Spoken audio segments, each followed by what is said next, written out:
Okay. Within a few seconds ಹೇಗೆ ಪ್ರೆಸೆಂಟೇಷನ್‌ನ create ಮಾಡ್ಬೋದು ಅಂದ್ರೆ, within for example gamma AI ಅಂತ ಟೈಪ್ ಮಾಡಿ, ಆಮೇಲೆ ಸೈನ್ ಇನ್ ಆಗಿ ಲಾಗಿನ್ ಮಾಡಿರಿ. ಓಕೆನಾ? ಇಲ್ಲಿ ಡಿಸ್‌ಪ್ಲೇ ಆಗ್ತಿರೋದು ಕಂಟೆಂಟ್ಸ್ ಬಂದು ಇದೆಲ್ಲ ಪ್ರೆಸೆಂಟೇಷನ್ ಮುಂಚೆ ಮಾಡಿರೋದು. ನಿಮಗೆ ಕ್ರಿಯೇಟ್ ನ್ಯೂ ಮೇಲೆ ಕ್ಲಿಕ್ ಮಾಡಿ. ಇವಾಗ ಮಾಡ್ತಿರ್ತೀರಾ ಅಲ್ವಾ? ಸೊ, ಕ್ರಿಯೇಟ್ ಮೇಲೆ ಕ್ಲಿಕ್ ಮಾಡಿದಾಗ ನೆಕ್ಸ್ಟ್ ಜನರೇಟ್ ಮೇಲೆ ಕ್ಲಿಕ್ ಮಾಡಿ. ಅಲ್ಲಿ ನಿಮ್ಗೆ ಎಷ್ಟು ಸ್ಲೈಡ್ ಬೇಕು ಅಂತ ಕೂಡ ಸೆಲೆಕ್ಟ್ ಮಾಡ್ಕೊಳ್ಳಿ. ಮಾಡಾದ್ಮೇಲೆ ನೆಕ್ಸ್ಟ್ ಡಿಫಾಲ್ಟ್ ಆಗಿ ಕ್ಲಾಸಿಕ್ ಇರುತ್ತೆ. ಓಕೆ, ಅದು ಇರ್ಲಿ ಬಿಡಿ. ನೆಕ್ಸ್ಟ್ ಡಿಫಾಲ್ಟ್ ಯಾವ ತರ ಪೋರ್ಟ್ರೇಟ್ ಬೇಕು ಅದನ್ನ ಸೆಲೆಕ್ಟ್ ಮಾಡ್ಕೊಳ್ಳಿ.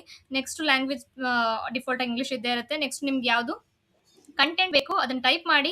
ಜನರೇಟ್ ಔಟ್ಲೈನ್ ಮೇಲೆ ಕ್ಲಿಕ್ ಮಾಡಿ. ಟಾಪಿಕ್ ಡಿಸ್ಪ್ಲೇ ಆಗುತ್ತೆ. ಅಕಸ್ಮಾತ್ ಆ ಟಾಪಿಕ್ ನಿಮ್ಗೆ ಏನಾದ್ರು ಇಷ್ಟ ಆಗಿಲ್ಲ ಅಲ್ಲಿ ಕಂಟೆಂಟ್ಸ್ ಅಲ್ಲಿ ಅಂದ್ರೆ ಅಲ್ಲೇ ಚೇಂಜ್ ಮಾಡ್ಕೋಬಹುದು ಔಟ್ಲೈನ್ ಅಲ್ಲಿ. ಓಕೆ ಅಂದ್ರೆ ಜನರೇಟ್ ಮಾಡಿ. ಅಲ್ಲಿ 10 ಸ್ಲೈಡ್ಸ್ ನಿಮ್ಗೆ ಡಿಸ್ಪ್ಲೇ ಆಗುತ್ತೆ.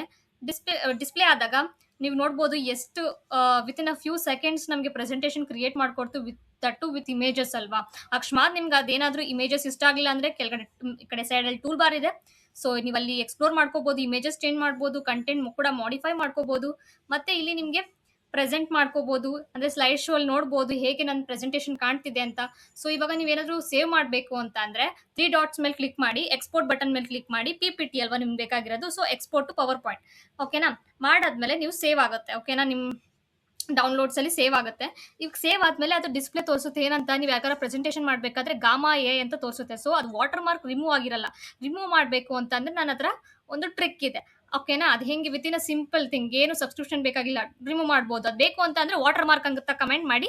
ನೆಕ್ಸ್ಟ್ ವಿಡಿಯೋ ನಾನು ಹೇಗೆ ರಿಮೂವ್ ಮಾಡೋದು ಅಂತ ಹೇಳ್ತೀನಿ. Thank you.